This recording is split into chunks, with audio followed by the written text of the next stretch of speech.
Today we're going to be working on Billy's Nova.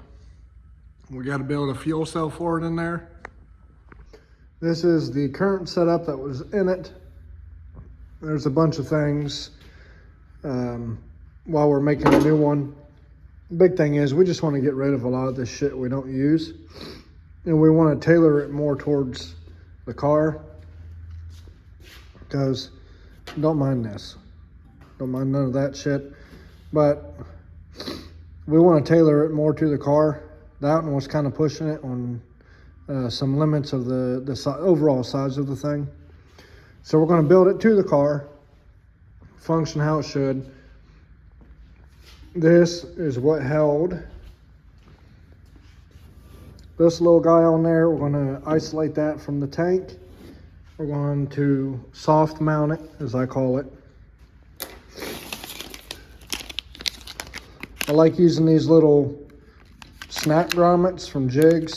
I use these on everything: exhaust, fuel cells, radiators, intercoolers, anything that needs to be isolated. These things are great for it. I'm going to take an inch off the overall height of the thing, and then instead of having this at a continuous angle, we're going to have it like this. We're going to put our little -16 bung on the flat side here, and then have it angle down so the fuel will be going directly to the bung. I don't like them when they're completely slanted like this, considering that most of the fuel ends up here. Or let me rephrase that.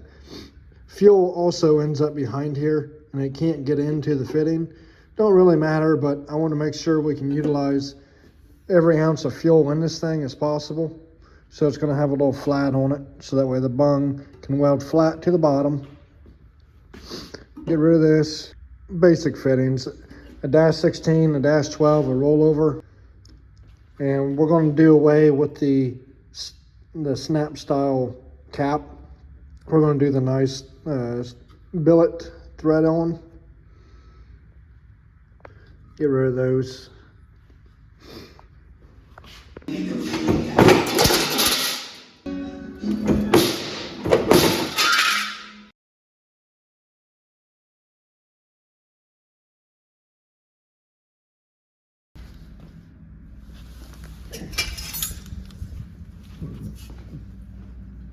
When you're building fuel cells, you want to try to avoid doing corner on corner directly, kind of like that. It's a little bit weaker doing it that way. So I like to put return edges on everything, if possible. I made this template out of poster board that simulates my side piece. I'm not talking about what you find on the street, but this is what I mean by return edges. That way you can weld the corner to the flat side. Gives it a little bit of rigidity in there to keep it from bowing, cracking, whatever it is. And in this case, I'm only going to be able to do this side. I can't do that little guy. That's the only one I can't, just because I don't have a finger brake. So I'm limited on this little gap here to bend something. But that little bit, I'm not really too worried about, because we got the whole side of it basically taken care of. And always use templates so you don't waste aluminum.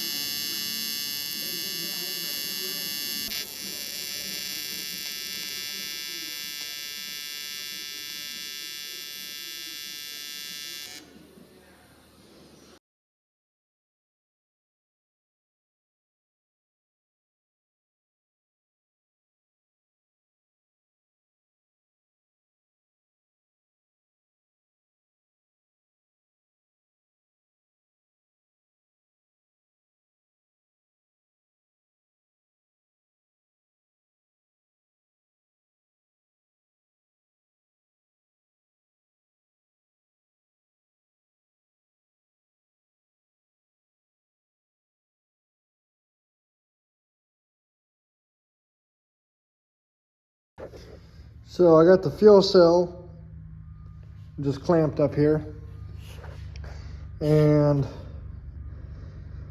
Where that little spud is where this little bracket was, the old mount for the fuel cell.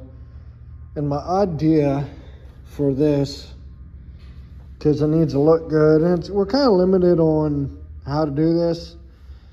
We got that tube down there that ties into the frame, and then we have the little spuds that come off to pick up the fiberglass. So we don't want to attach anything to there or there. So, and we're pretty tight down there as well. But we have gaps everywhere around, so the fuel cell cannot rub against anything and rub a hole. So my idea is to come off of this, come off this tube here, have this piece of 3/8, make a 90, follow that bar down there, and then bend it back down to the bar, because I want to mount this filter to it. It used to be mounted to the fuel cell, and over time it cracked. So I want to isolate this completely, and I wanted to mount it to something by itself. So once I make this, it's going to come off 90, come straight, and it's going to come back down. I don't know if I want to come straight down or have it come at an angle, whatever looks better. And then in the center here, once this 3/8 bar comes around, from the bottom of the 3/8 bar down to this 1 inch, I might put a piece of like 30 thou in there and dimple die it, so it gives it the strength, but we're also keeping it lightweight. Plus dimple dies always look cool. At least that's the plan anyways. And then my mounts for the fuel cell, like these snap grommets I showed you, what I do is I take this stuff here. This is 1.5 inch with 1/8 inch walls, and they fit nicely with these snap grommets. And I cut it out of 45, and this will ultimately get welded to that just like that. And you always want to try to put these on corners if you can, because if you put it out here, it's going to oil can over time or potentially crack off or whatever. But if you put it on the corner, corners are a lot stronger. So as long as at least one of the sides is connected to a corner, it's going to be that much more stronger. Anyways, I want to at least put 4 of these on for isolators. I know 2 here, and I want to do something down there where basically where that clamp is, and maybe make a bracket that bolts to the mid plate here, that bolts to the engine plate, just because that's where all the weight's going to be anyways. All the fuel sloshing is going to be down there. Plus you want something to kind of hold it from the bottom as well, not just the sides. And I don't know where I want to put the 4th one. We'll see how rigid it is with just the 3 and see if we need to add a 4th one. We might not have to, just how small this is. It is deep, but I think it might be okay. We'll see. This is the 3/8. This is 3/8 solid, and it is still pretty light, but it can bend easy. And what's cool is I'm using this little ratcheting tube bender from Harbor Freight to bend this.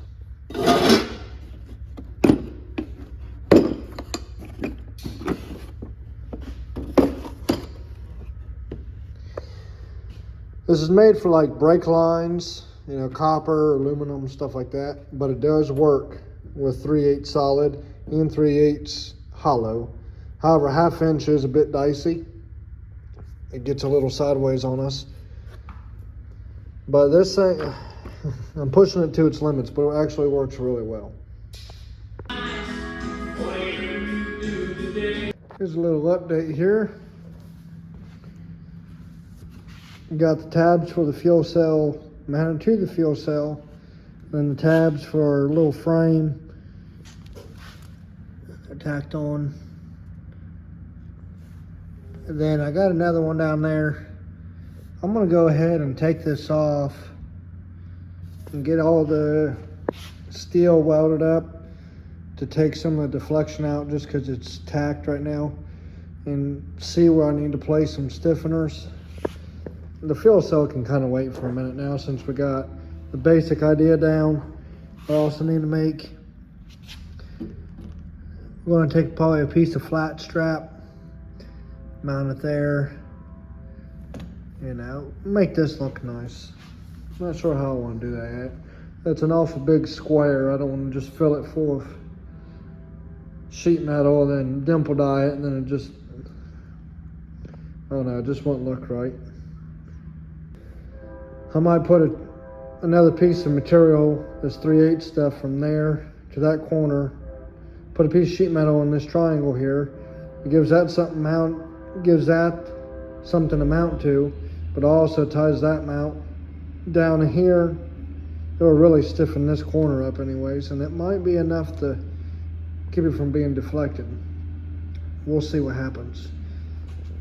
I don't know if I showed this, but I added a little kick down that goes from this corner down here to help with the lateral forces. I need to get all this welded up, that way I can really see how strong it all is, because right now there's only single tacks and stuff. So I'm going to get this off, get this welded, and see what we got to work with. Got this filter mounted to this piece of angle plate. I did end up putting it in there, putting some dimple dies in there, giving it some strength. A lot better than what we had. He had it originally attached to this and it cracked.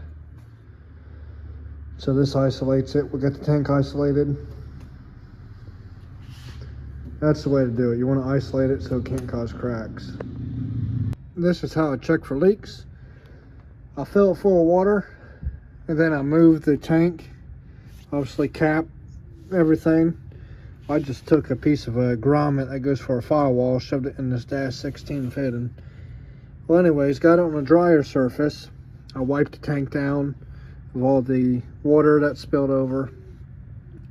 And now we're just gonna let it sit for a little bit and see if we see any new puddles arise. Like this was a little bit when I moved it. I wiped it off, and we're gonna see if that creates anything, if that gets any bigger. So we'll just let this sit for a few minutes. It does look very good in there. We're going to put an AN fitting in here, just a bulkhead style. But that's some bitch. It's strong this way. It actually moves my main tube down there. The only weak point is forward and backwards. It's still plenty strong. It would be even stronger if it had support from here to here of some sort, but the way it's all tied together, it's not going to be hurting anything. Now, unfortunately, it's leaking right out of that fitting, so we got to put a new fitting on and be good to go, but the tank itself is not leaking. I know this video was a little bit different. I was just trying to get this done. I was just trying to get this done on a very time crunch project, as it all is. So hopefully it was worth a watch, at least. At least it's a video I'm posting. Just trying to keep in contact with everybody. It's probably going to be a little hectic the next month or so, just trying to get behind the scenes stuff taken care of. I'm trying to start something else with the business as well. So I'm in the development stage of that. So just bear with me with the time. But again, thanks everybody for watching. Till next time. See ya.